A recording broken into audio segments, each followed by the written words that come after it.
Lepo pozdravljeni. Včeraj najprej lepo pozdravljeni vse gledalke in gledalci, tudi novinarji v studiu in lepo pozdravljeni tudi oba ministra. Včeraj je v okviru hrvaškega predsedovanja EU potekala videokonferenca voditeljev Unije z voditelji držav Zahodnega Balkana. Ponovili so jasno podporo evropski perspektivi regije, močno solidarnost z Zahodnim Balkanom v spopadu s pandemijo COVID-19 in posledicami in se zavzeli za krepitev ekonomsko-socialnega sodelovanja med EU in regijo. EU je sprejela paket finančne pomoči v višini več kot 3,3 milijarde evrov za takojšnjo pomoč zdravstvenemu sektorju v državah Zahodnega Balkana. Še posebej za nabavo medicinske opreme ter za podporo socialno-ekonomski obnovi regije Zahodnega Balkana. Pomoč, sodelovanje med obema stranema je veliko večje od tistega, kar so regiji ponudili drugi partnerji. Voditelji so podprli pomen zavezanosti držav Zahodnega Balkana evropskim vrednotam in načelom, kot so demokracija, vladavina prava, boj proti korupciji, organiziran kriminal, spoštovanje človekovih pravic, enakosti spolov in pravic manjšin in še zlasti so izpostavili pomen izpolnjevanja reformnih zavez. Naš predsednik vlade je pozdravil organizacijo konference, saj virus ne razločuje med državami članicami Evropske unije in drugimi evropskimi državami. Da bo Evropa odpornejša, je potrebna tesna medsebojna koordinacija, ne le med časom pandemije, ampak tudi v fazi izhoda iz nje in v korakih gospodarske obnove. Širitveni proces se mora nadaljevati brez odlašanja. Glede na našo močno blagovno menjavo je sodelovanje z regijo, še zlasti, ko gre za promet in pretok blaga, zelo pomembno. Kot vedno je Slovenija tudi tokrat ponovila, da mladi v regiji potrebujejo jasno perspektivo, zlasti ekonomsko in socialno, sicer se bo izseljevanje mladih iz regije še nadaljevalo. Po včerajšnji predstavitvi nacionalne raziskave o razširjenosti epidemije COVID-19 se še bolj zavedamo števila omejitev, ki jih moramo upoštevati pri zoperstavljanju in preprečevanju širitve bolezni. To velja tako za šport in še posebej za vrhunski šport, o čemer smo več govorili že včeraj, kot tudi in še zlasti za področje turizma in javnega transporta. Ob dejstvu, da je bilo prvo pravo žarišče bolezni v Evropi v sosednji Italiji, predvsem pa v bližnji Lombardiji, se moramo omejitev v prostem pretoku ljudi še bolj zavedati. Nihče si v turizmu ne želi COVID-19 pozitivnih gostov. Zagotovo je in bo tudi na daljši rok epidemija najbolj prizadela prav turizem in promet, saj gre za izrazito povezani panogi.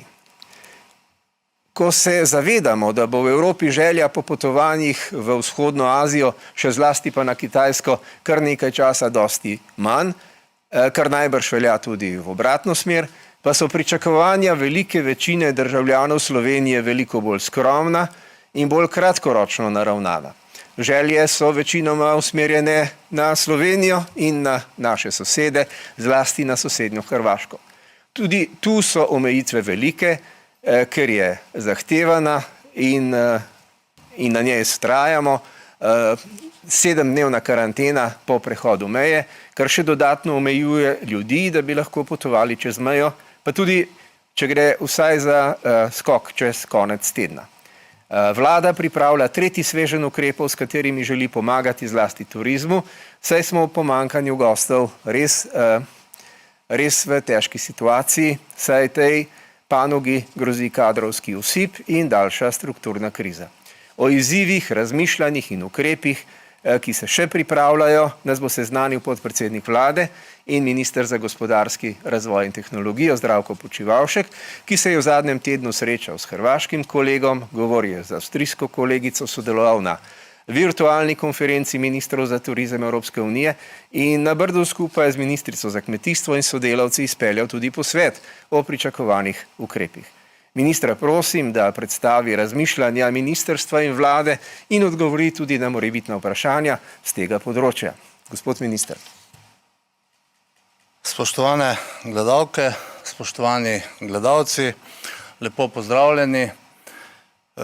Danes vam želim predstaviti ukrepe, ki jih je pač naša vlada načrtovala in jih načrtuje za dodatno pomoč turizmu in nekaj uporabnih in koristnih informacij za tiste, ki od turizma živite.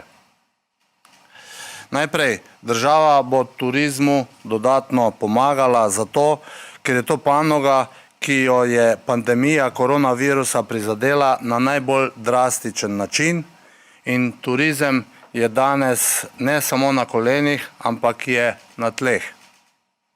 Povedati pa je potrebno, da so ukrepi iz prvega in drugega protikriznega svežnja zakonov v veliki meri primerni tudi za turizem, kar predstavniki turizma na naših srečanjih tudi vedno poudarjajo. Drugo, kar ocenjujejo za pozitivno, je to, da so bili ti ukrepi sprejeti hitro in preden bi se kriza v tej panogi razširila do neobvladljivih meja.